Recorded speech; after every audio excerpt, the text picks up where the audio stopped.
porque esta pandemia representou e está representando um trauma, porque podemos falar e devemos falar e estar atentos à noção de trauma no meio desta situação que o mundo atravessa aí já há quase 2 anos da sua eclosão, do seu início, né? Trauma, traumático, né? Trauma é uma palavra grega que significa ferida, ferimento, né?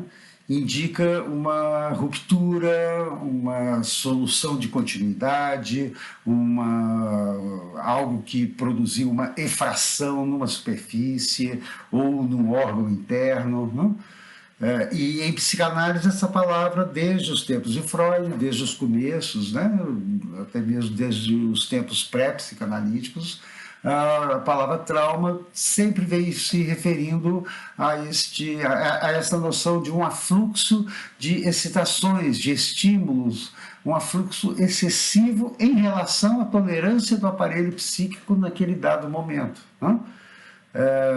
É uma noção interessante que nos implica, que nos convida a perceber ou para dirigir o nosso olhar, portanto, em 2 direções, né? Um olhar externo, voltado para a realidade que causou o trauma, para a realidade mais objetiva dos acontecimentos que acometem um indivíduo ou uma coletividade. E na outra ponta, um olhar interno voltado para as condições do aparelho psíquico do sujeito que enfrenta este acontecimento, chamado de traumático, né? Poderíamos dizer que essa visão nos ajuda a pensar que as condições para o trauma são, portanto, objetivamente, de uma perspectiva externalista, são da ordem de um excesso, né? E internamente, numa perspectiva internalista, da ordem da falta. Vamos pensar um pouco sobre excesso e falta, né? O trauma em psicanálise, quando nos referimos, a gente diz de um excesso por ser um acontecimento muito violento, né? Um acidente terrível, uma morte traumática dos pais de uma criança, por exemplo, né? Ou um acúmulo de excitações, de estímulos ansiógenos ou desprazerosos que até que isoladamente poderiam ser toleráveis, mais ou menos tolerados pelo psiquismo, né? Mas que no seu acúmulo, na sua repetição, na sua insistência, se tornam traumáticos, né? Estamos falando, por exemplo, de situações de violência doméstica, situações em que os modos de relação para com uma pessoa, de uma pessoa para com outra, sempre são da ordem da rudeza, da crudeza, da falta de uma postura mais civilizada, e uma pessoa submetida àquela situação, portanto, sempre repetidamente submetida àquilo, pode constituir-se numa situação traumática para ela, né? Vamos falar do lado de dentro, pensando em falta, quando a gente está se referindo à susceptibilidade individual, né? À menor capacidade ou uma menor tolerância, de uma menor aptidão para a resiliência do aparelho psíquico, do sujeito humano submetido à situação traumatizante, à situação estressora, né? É o que nós vemos, por exemplo, nas faixas etárias dos extremos do desenvolvimento, tanto crianças e adolescentes numa ponta, como idosos, né, numa outra ponta, se tornam mais susceptíveis, cada um por suas características próprias, né, mais fragilizados diante de um acontecimento traumático, né? As condições de subjetividade que acentuam uma predisposição psíquica às respostas, né? Às vezes elas também são da ordem de uma falta, de uma não aptidão, de uma não capacitação daquele aparelho psíquico, né? Principalmente pessoas já previamente inseridas ou tendentes, né, às respostas aos estímulos em termos de um binômio de ansiedade e depressão, né? Nesse sentido, a gente poderia ver várias patologias ou várias condições psíquicas que são particularmente propensoras ao trauma, né? nesse aspecto a gente vai estar desenvolvendo isso em oportunidades outras aí. Né? Falando da realidade externa, então, e tentando pensar nessa questão do excesso, é importante nós demarcarmos que a pandemia está aí, está acontecendo, ela está representando, ela representou e está representando uma catástrofe, cujos efeitos traumáticos se fizeram notar desde o seu início e se fazem notar a cada dia, né? Conforme as ondas pandêmicas foram se sucedendo e conforme a pandemia foi se prolongando como uma realidade e as dimensões da catástrofe foram se agravando também, né? Podemos enumerar algumas delas, né? Para começar, obviamente, a mais trágica de todas, a quantidade, a perda de vidas humanas, né? Tanto no ponto de vista quantitativo como nos modos como as coisas aconteceram, né?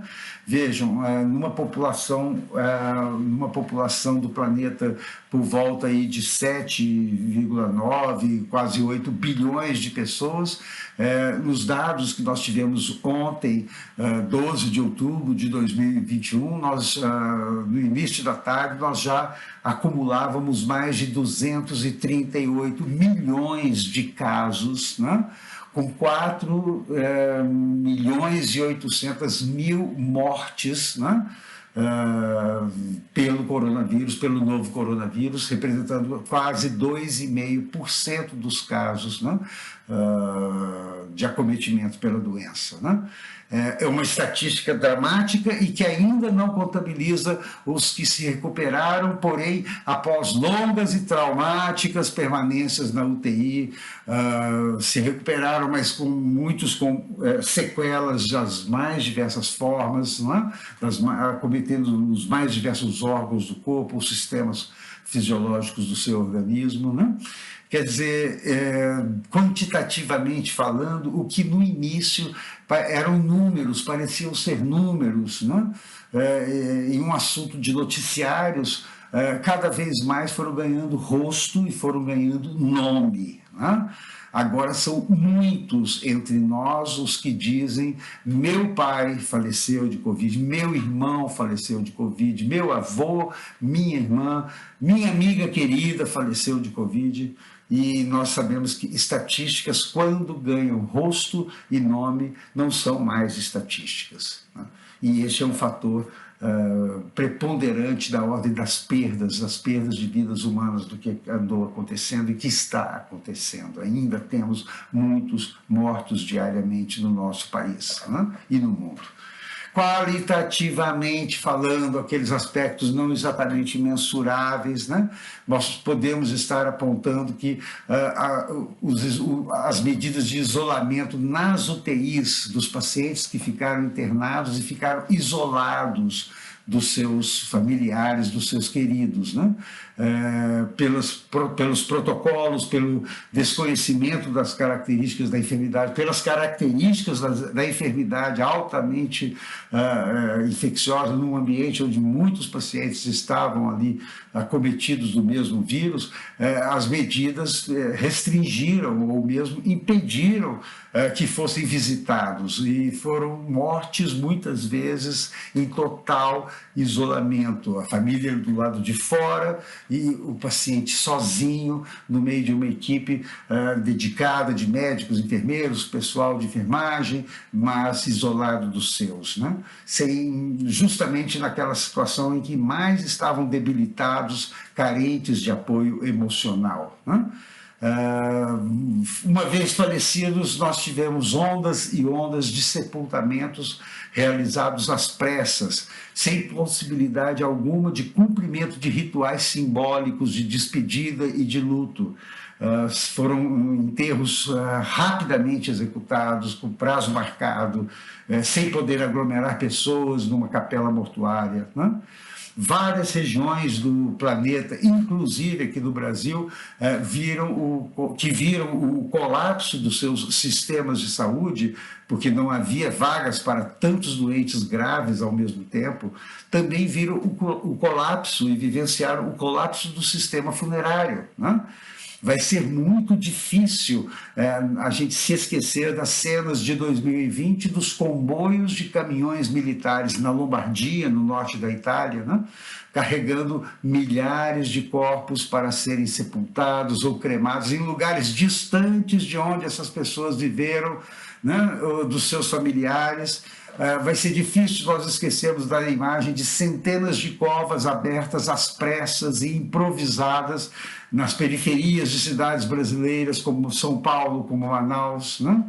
Somente os que perderam alguém que amava sabe da sua dor e do seu trauma, né? Nesse sentido, o nosso destaque vai também para os profissionais de saúde, pessoal médico, pessoal da enfermagem, fisioterapeutas e tantos outros profissionais ali na linha de frente das UTIs, das unidades de pronto atendimento, dos pronto-socorros, nos momentos de pico das ondas pandêmicas e do colapso do sistema de saúde. Foram profissionais que trabalharam à exaustão, num regime extenuante, expostos, adoecendo e vendo colegas adoecendo, quando não morrendo, né? Convivendo com a falta de colegas, convivendo com a falta de medicamentos, convivendo com a falta de oxigênio, falta de instrumental de intubação, falta de respiradores, tendo que muitas vezes chegou-se ao ponto de ter que decidir quais pacientes iriam atender, porque não era possível atender a todos, né?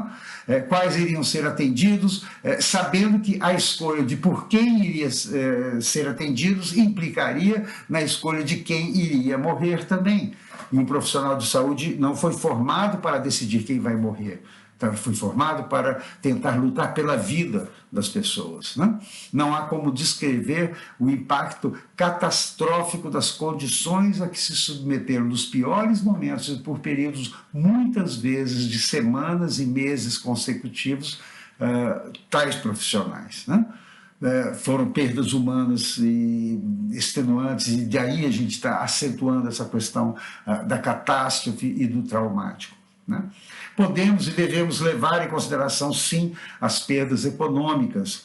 Muitos perderam o emprego ou não puderam mais trabalhar quando eram autônomos, durante as fases mais rigorosas das medidas de isolamento social, de quarentena, de lockdown, quando chegou a ser implantado, né? Muitos deixaram de pagar seus planos de saúde em função das dificuldades econômicas ou mesmo da própria sobrevivência, né? Para poder comprar comida, né?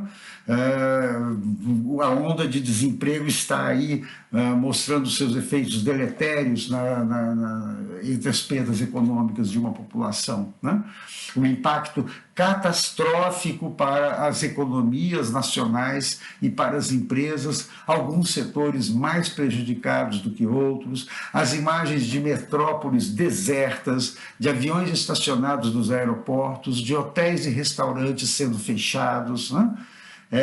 Ou seja, quanta perda, quanta catástrofe, quanto tempo se levará para se recuperar a pujança, o poder econômico, a capacidade produtiva de nações inteiras do nosso planeta, né?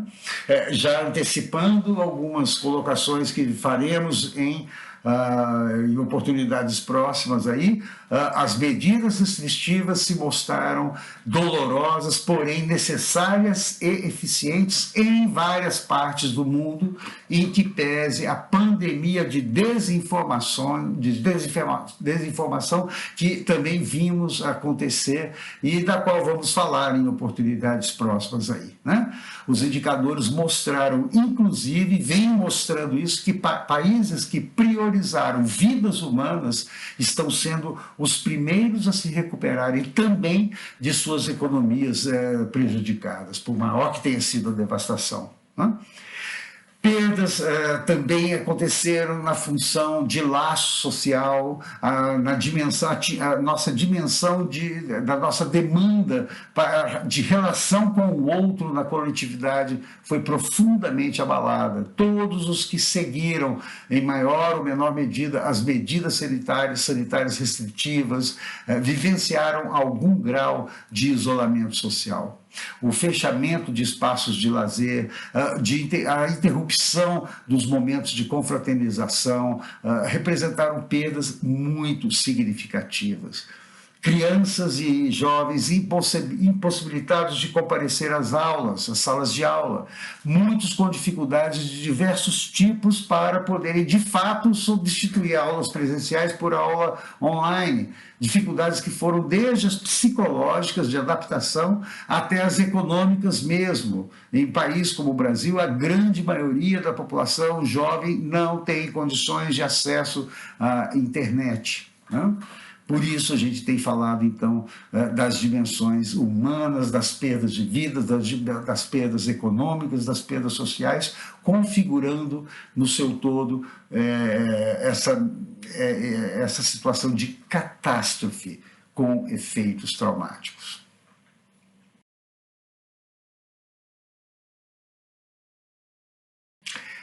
Catástrofe e trauma, então, ainda estão em andamento, ainda estão acontecendo?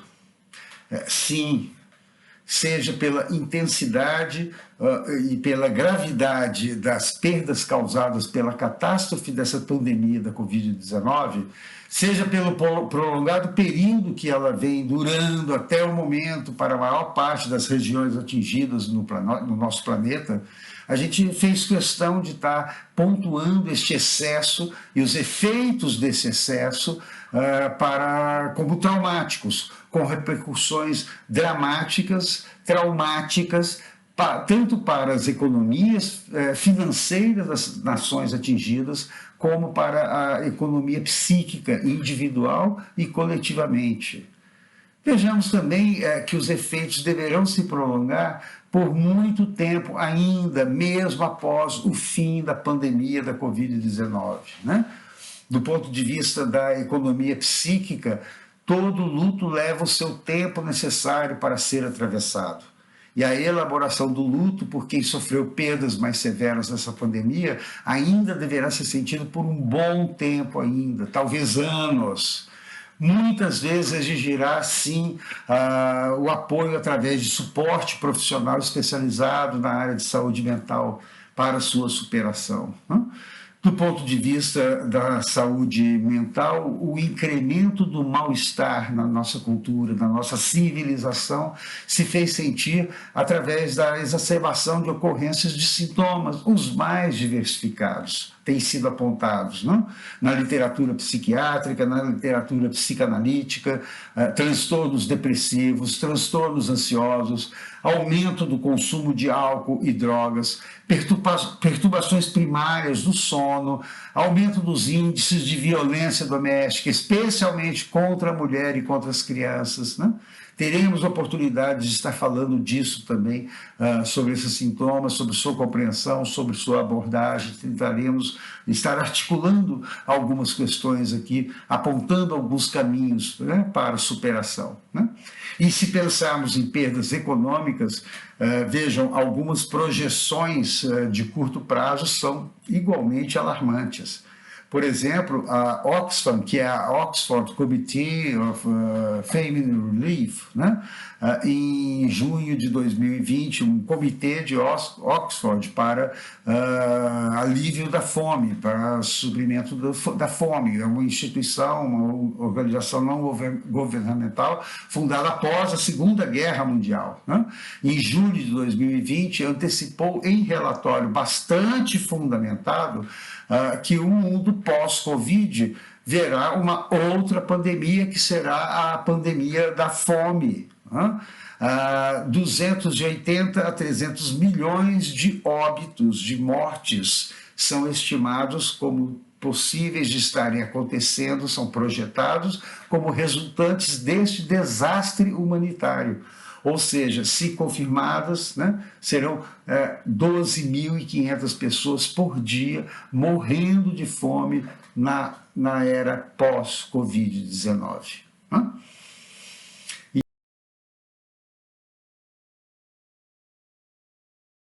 Então, se pergunta, num cenário assim tão catastrófico, por que também podemos falar de tempo de superação? Por que estamos insistindo em falar em tempo de esperança? Né? Claro, a nossa ênfase nesses tristes e dramáticos aspectos aí da catástrofe e do trauma decorre não apenas do nosso compromisso com a memória, com a tomada de consciência enquanto fatores indispensáveis para a superação psíquica e para a elaboração do trauma. Esta lição que é ensinada pela psicanálise desde os tempos de Freud, né? É preciso pensar, é preciso lembrar, é preciso falar disso, é preciso dar nome às coisas, né? Porém, em especial, a gente tem se preocupado com este momento que, se foi um momento tão esperado, em que, com o avanço da vacinação, finalmente estamos nos permitindo vislumbrar o fim dessa terrível pandemia. Muitas vezes temos percebido o descuido, tanto por parte de agentes públicos, né, como por parte da população. E a guerra não terminou, e as questões ainda estão aí pendentes, e os cuidados ainda são necessários. Né? Ainda são necessárias as medidas de proteção contra o vírus, mesmo para os já vacinados, o uso de máscaras, evitar tanto quanto possível os ambientes fechados ou mal ventilados ou deficitariamente ventilados, as aglomerações mesmo em espaços abertos. Né? O momento exige, afinal de contas, respeito. Respeito à memória dos que faleceram, dos que se foram. Respeito aos que perderam vidas queridas, pessoas queridas nessa pandemia. Respeito à ciência, respeito aos incansáveis pesquisadores comprometidos com a verdadeira ciência, né? E é a ciência que nos ensina que o respeito ao próximo e a mim mesmo ainda está exigindo passar pelas medidas de proteção. Usar máscaras, distanciamento social, vacinação, né?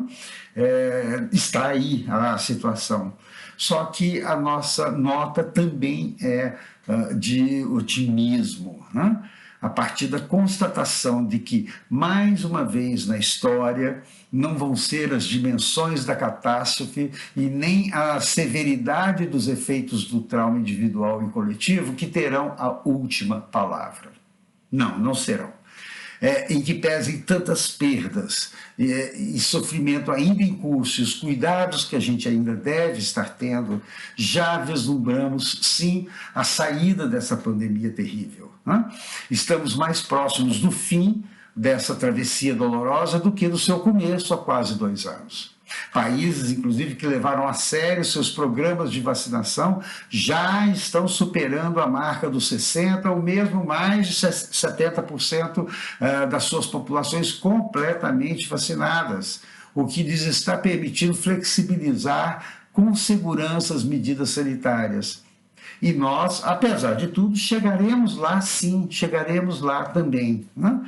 A ciência, em especial, certas áreas da medicina e das ciências biomédicas, como a virologia, a infectologia, a pneumologia, a medicina intensiva, a imunologia, os pesquisadores na área de epidemiologia, todas essas foram áreas de extraordinário e acelerado desenvolvimento durante esses 2 anos da nossa história neste planeta. Né? Muito dos que, nos primeiros meses do ano de 2020, muito daquilo que ainda era desconhecido em termos de mecanismos de ação desse novo coronavírus, da fisiopatologia da infecção, as causas de morte da doença, os fatores de agravamento da doença, muito do que ainda era obscuro, era desconhecido, né? Agora são melhor conhecidos, estão mais identificados. Né? E hoje as chances de recuperação de um caso grave de infecção pelo vírus da Covid-19 são maiores, bem maiores do que há 1 ano atrás. As vacinas que foram e estão sendo desenvolvidas e produzidas em tempos recordes mostraram a extraordinária capacidade de reação da verdadeira e da moderna ciência. Né? Medicamentos que sejam comprovadamente eficazes estão sendo pesquisados, desenvolvidos, testados, né? O anúncio de um remédio, de uma medicação verdadeiramente eficaz por via oral, numa fase precoce de tratamento ambulatorial, pode vir a acontecer, pode ser só uma questão de tempo, né?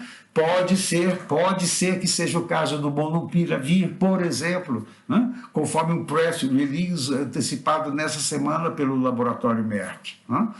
Quer dizer, se já comemoramos hoje várias vacinas potentes desenvolvidas através de tecnologias inovadoras que estão finalmente promovendo a queda significativa dos indicadores epidemiológicos, imunizando populações inteiras, né? Se medicamentos cientificamente comprovados para tratamento da Covid-19 são uma esperança real, se temos hoje melhores diretrizes para tratamento intensivo dos casos graves, é porque cada uma dessas conquistas teve o seu preço. E, por sua vez, cada uma dessas conquistas abrem novos e complexos desafios. Né? Cada conquista tem o seu preço. Querem um exemplo? Né? Por exemplo, a Organização Mundial da Saúde vem insistentemente fazendo apelos para que as populações das nações pobres recebam o excedente de vacinas estocadas pelos países ricos. Mas estes têm se preocupado, privilegiado mais a vacinação em massa de doses de reforço das suas próprias populações. Ou seja, enquanto populações inteiras não receberam sequer a primeira dose, outras já estão recebendo a terceira. Como resolver essa questão? Como poderemos viver num mundo complexo sem aprendermos também a desenvolver o pensamento complexo, como nos alerta Edgar Morin, um pensador francês, que a gente tem acompanhado bastante a produção? Se vimos, sim, tanta dor pelas perdas, se vivenciamos tanta indignação diante da indiferença, quando não das mentiras espalhadas maldosamente nas redes, impulsionadas por obscurantismos de tantos cidadãos, governantes, em pleno século XXI, movimentos anti-vacinas, movimento a favor de medicamentos sem comprovação científica, promovendo descuido da população, falsa sensação de segurança, agravando a situação em termos epidemiológicos. Né? Se nós vimos tantos motivos de indignação e de tristeza, também podemos ver muitos exemplos de solidariedade, de bondade humana, muitas histórias de superação, muitos exemplos de resiliência. Né? O fato é que, se estamos aqui, neste momento, nos comunicando através deste canal, dessa mensagem, é porque sobrevivemos. E quer nos apercebamos disso ou não, o fato é que estamos fazendo história no mesmo momento em que a história está acontecendo. Muitas estão sendo graves as perdas, é verdade, né?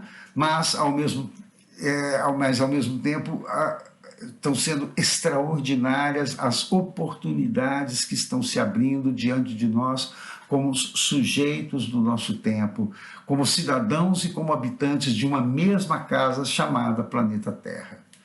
Se formos obrigados a nos distanciar fisicamente, quanto avanço a internet nos proporcionou nas multiplicidades de aplicativos de reunião que agora a gente está tão mais familiarizado hoje em dia, né? Quantas dessas inovações vieram para ficar, trazendo benefícios para resolver antigos e crescentes problemas da nossa civilização, das nossas grandes cidades, como as dificuldades relacionadas à mobilidade urbana, só para citar um exemplo. Né? Quantos ganhos estamos podendo ter também? Por isso a gente fala de tempos de superação, tempos também de esperança. Né?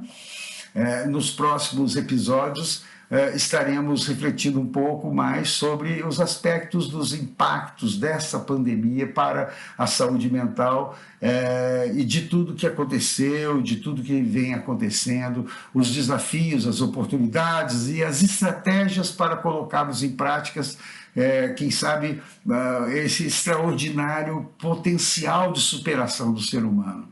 Até lá, cuidemos-nos todos, cuide-se você, cuide dos teus, cuidemos-nos todos. Vacine-se, incentive os seus a se vacinarem. Use sua máscara, evite sempre que possível as aglomerações, é importante ainda. E, principalmente, procure fontes confiáveis de informação científica. Não espalhe aquela notícia que chegou no seu WhatsApp sem conferir a fonte. Só porque você gosta, só porque você se agradou, só porque veio de uma bolha das redes sociais com a qual você se identifica. O nosso inimigo comum é o vírus, e as nossas armas são a ciência e a solidariedade. Se cuide. Até a próxima.